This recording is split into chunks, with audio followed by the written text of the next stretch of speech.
Hello दोस्तों, कैसे हो आप दोस्तों। आज आपको बताएंगे ईपीएस 95 पेंशन धारकों के लिए एक और नया बड़ा अपडेट निकल कर आ रहा है, जिसके अंदर कमांडर अशोक रावत जी के यहां पर द्वारा संबोधित करते हुए यहां पर ईपीएस 95 पेंशन धारकों को उन्होंने बताया कि हमारी जो मांग है 3 सूत्रीय मांग और 4 सूत्रीय मांगों पर जल्द ही फैसला आ सकता है। सरकार हमारी मांग को जल्द ही पूरा करेगी। तो यहाँ पर विभिन्न प्रकार के जो सदस्य हैं ईपीएस 95 पेंशन धारक और यहाँ पर एनएसई के राष्ट्रीय अध्यक्ष और उनके साथ टीम के सदस्य सभी शामिल थे और ईपीएस 95 पेंशन धारक बहुत संख्या में यहाँ पर पधारे थे और यहाँ पर एक आयोजन हुआ था जिसके अंतर्गत उन्होंने संबोधित किया था। कमांडर अशोक रावत जी ने लाइव और उन्होंने अपनी बातें कही, चर्चा कही और पब्लिक को और ईपीएस 95 पेंशन धारक जितने भी आए थे उनको सभी को संबोधित करते हुए कहा कि हमारी मांग जल्द ही पूरी होगी। का ये प्रश्न है,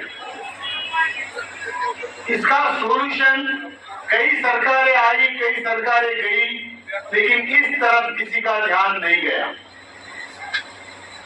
हमारे रिप्रेजेंटेटिव जो हमारे लिए कानून बनाते हैं, कानून बदलते हैं, वो सभी एमपी एमएलए, उन्होंने इस प्रश्न की तरफ कभी ध्यान नहीं दिया, क्योंकि अगर वो इस तरफ ध्यान देते तो उनकी पेंशन कौन बढ़ाता।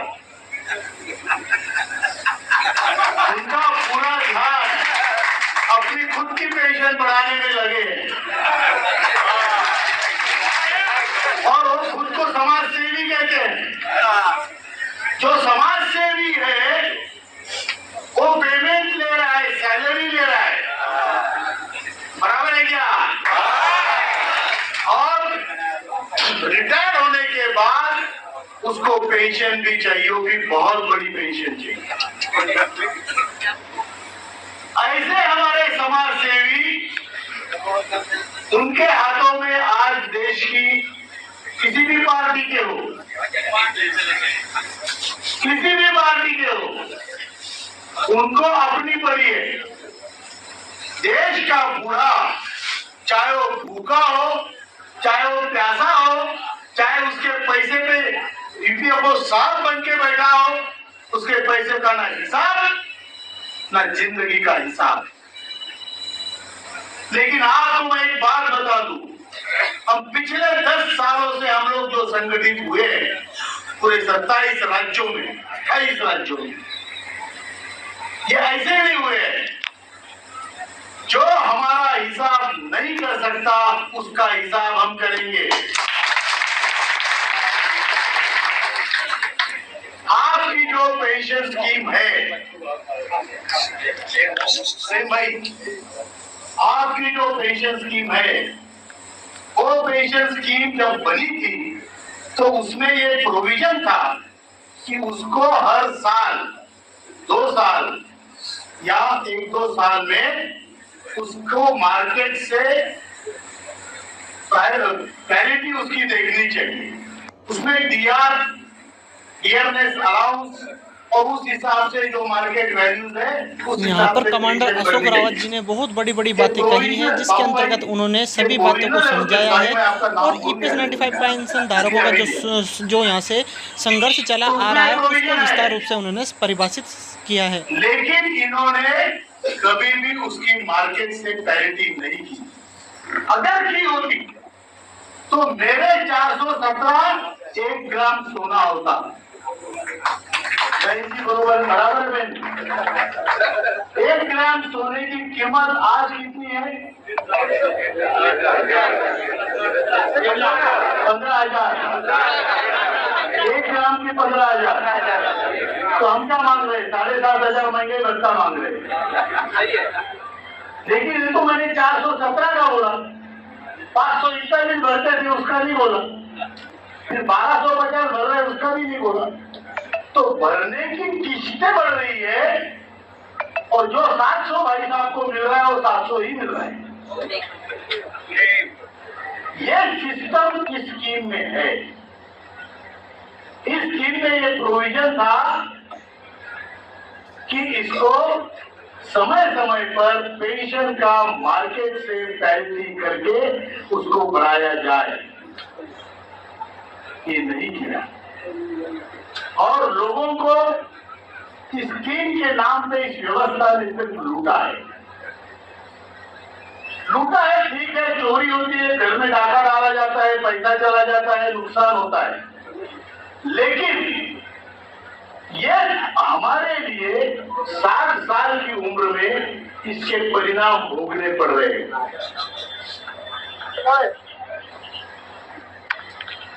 इसको इम्प्लीमेंट किया नहीं, इसलिए हमें आज भुगतना पड़ रहा है। ये स्कीम ने आपको तो तकलीफ दी है, पर आने वाली पीढ़ियां सदियों तक माँ बाप की इज्जत करना भूल जाए। बराबर है कि झूठ है? बोलो। मैं बात करता हूँ आपसे, देखो आप बूढ़े हो गए हो, मैं भी हूँ बूढ़ा, हम बूढ़े शहर है, ना नाखून है ना दांत है, लेकिन कोई बंदर आके कान खींचता है तो आवाज तो निकालनी पड़ेगी ना, आवाज है ना, तो फिर वो गर्जना करनी चाहिए। गुजरात का शेर है, सिंह है, उसको आवाज तो करनी पड़ेगी, बराबर। तो ये है, तो हमें अब कोई भी हमारा आगे कान खींच रहा है, घर में भी, गली में भी, मोहल्ले में, इस स्थिति को हमको बदलना है,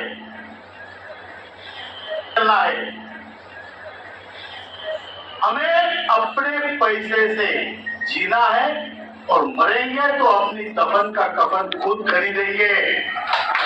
हर स्टोरी में विलन होते हैं, बराबर है? इसमें विलन पहला है CBT, central board of trustees.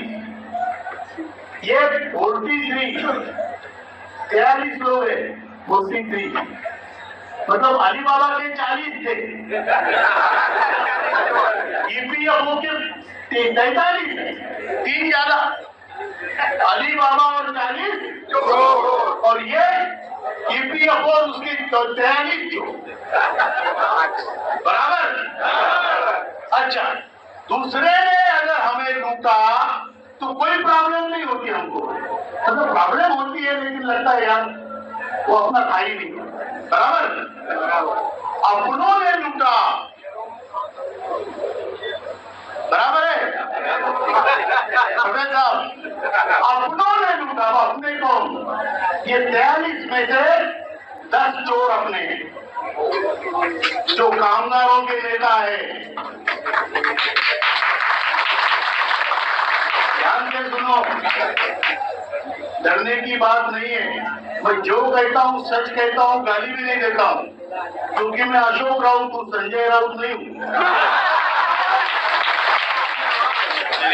बराबर है क्या?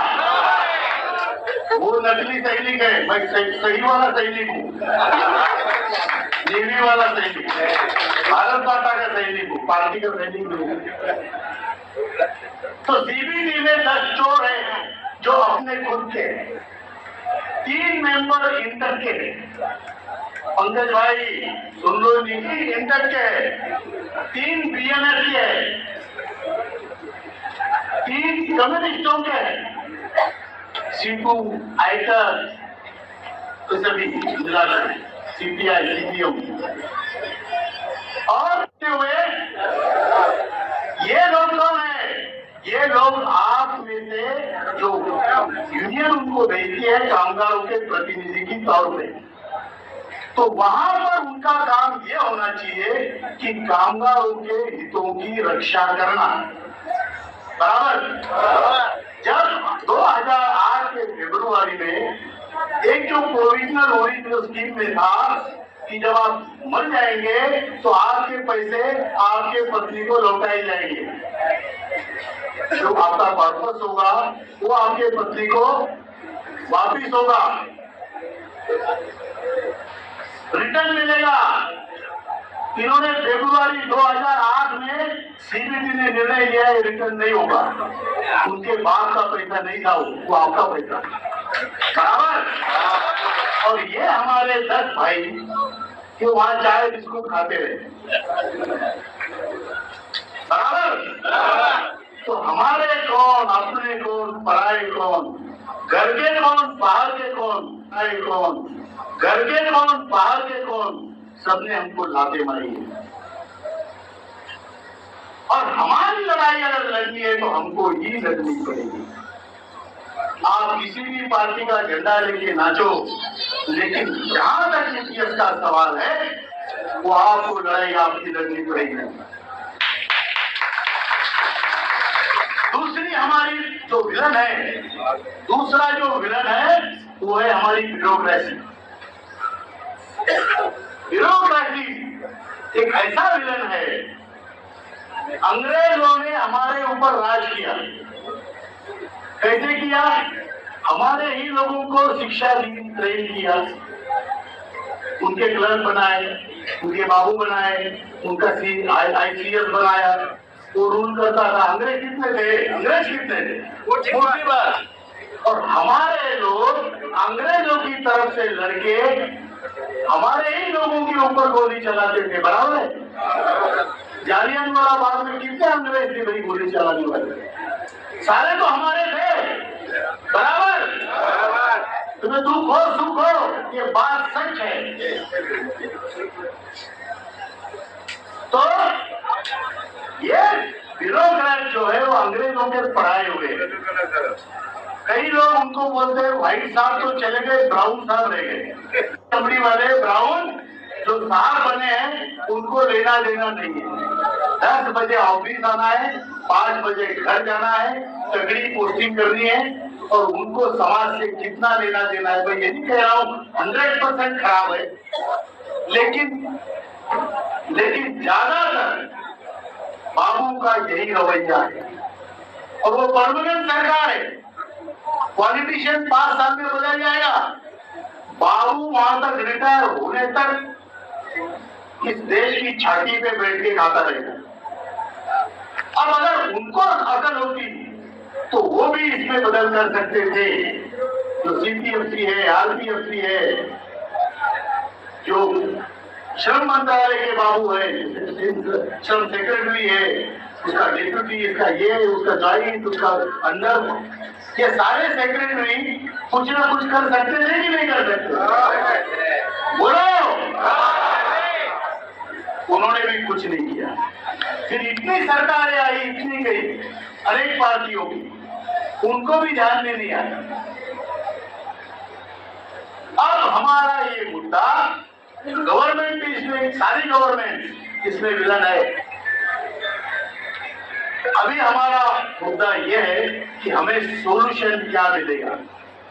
हमने कई पावर पॉइंट प्रेजेंटेशंस किए मेरे साथ आदरणीय सेक्रेटरी के सामने, उसके बाद कैबिनेट सेक्रेटरी के सामने। हमने ऐसा मौका नहीं छोड़ा कि हमने किसको नहीं बताया। मैं आपको बताता हूँ, कोई भी इतनी बड़ी सरकार का प्रधानमंत्री आपको बुला के आपकी 2 बार बात सुनता और कहता है कि ये बात सही है, जो होना चाहिए, ये प्रधानमंत्री जी के शब्द है। और वही देख के हम यहाँ पर मेहसाना में हमारे आसिफ पटेल साहब और हमारे जो मकवाना साहब, उन्होंने मीटिंग रखी है कि हम यहाँ जाके बोले सर आपने ये बोला है, आप ये करो।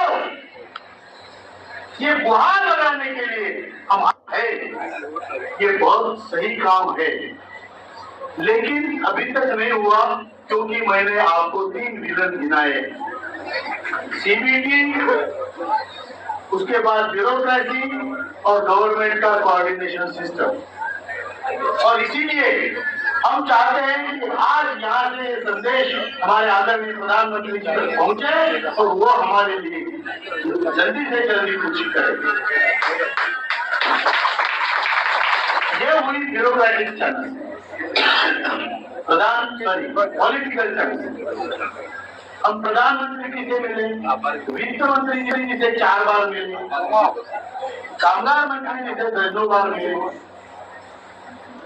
और कोई बाकी नहीं छोड़ा हमने। सभी सांसदों को मिले, आंदोलन किए, सांसद 26 सांसद जंतर मंतर पे हमारे आंदोलन में आए, सभी पार्टियों के आए, फिर भी अभी तक कुछ नहीं हुआ। ये बहुत दुख की बात है। फिर हमने ब्यूरोक्रेटिक चैनल पे भी हमने काम किया। सेक्रेटरीज के सामने हमने प्रेजेंटेशन किए, expenditure secretary, finance secretary, labour secretary और भारत का सबसे बड़ा ब्यूरोक्रेट जो होता है कैबिनेट सेक्रेटरी, सबके सामने प्रेजेंटेशन हुए हैं और सबको ये मुद्दा मतलब उनको उन्होंने ये कहा है कि ये काम सही होना चाहिए, लेकिन काम नहीं हो रहा है टीवी से। तो अभी आगे चल के हम क्या करेंगे? देखिए हमारी 4 मांगे, आपको मालूम होगी चारों मांगे। मिनिमम पेंशन 7,500 और महंगाई भत्ता मिलनी चाहिए। जिसको इसका मतलब ये है कि जिसको 700 है या जिसको 1 रुपया है उसको भी 7,500 महंगाई भत्ता मिलना चाहिए। दूसरी हमारी मांग है जो हायर पेंशन है वो सभी को बिना भेदभाव की मिलनी चाहिए। तीसरी मांग है हमको सबको मेडिकल फैसिलिटी 58 साल की उम्र के बाद तुरंत मिलनी चाहिए, पति पत्नी को फ्री और इसका दर्जा ठीक हो।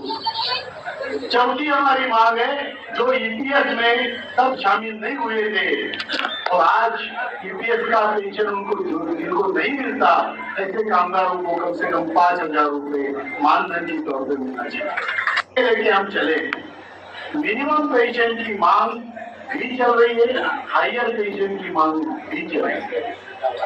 कुछ लोगों को लगता है हम कोर्ट में जाएंगे तो हायर पेंशन होगी, जरूर होगी, लेकिन केवल कोर्ट में जाने से नहीं, कोर्ट से ऊपर केवल कोर्ट में आप जाओ, क्योंकि कोर्ट से भी बड़ी संसद है और गवर्नमेंट को प्रेशराइज करने का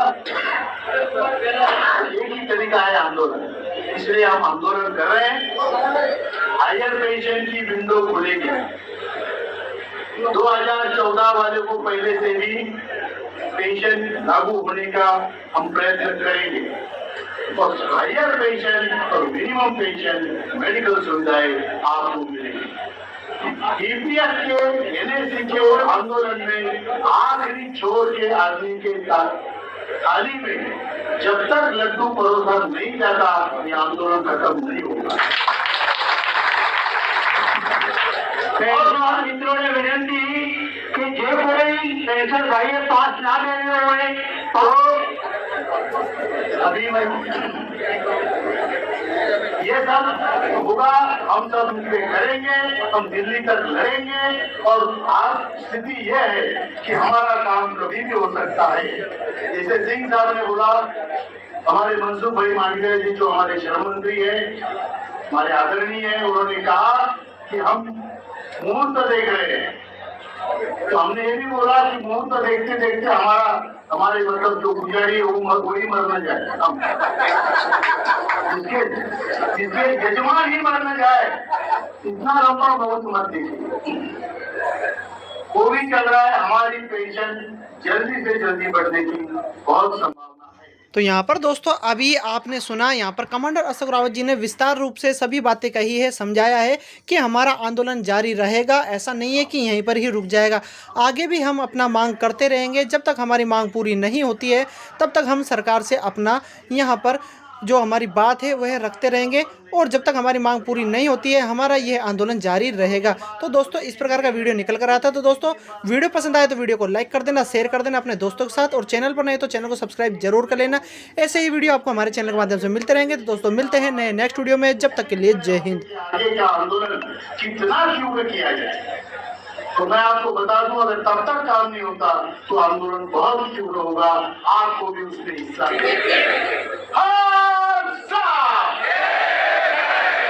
सिंह की गर्जना आनी चाहिए।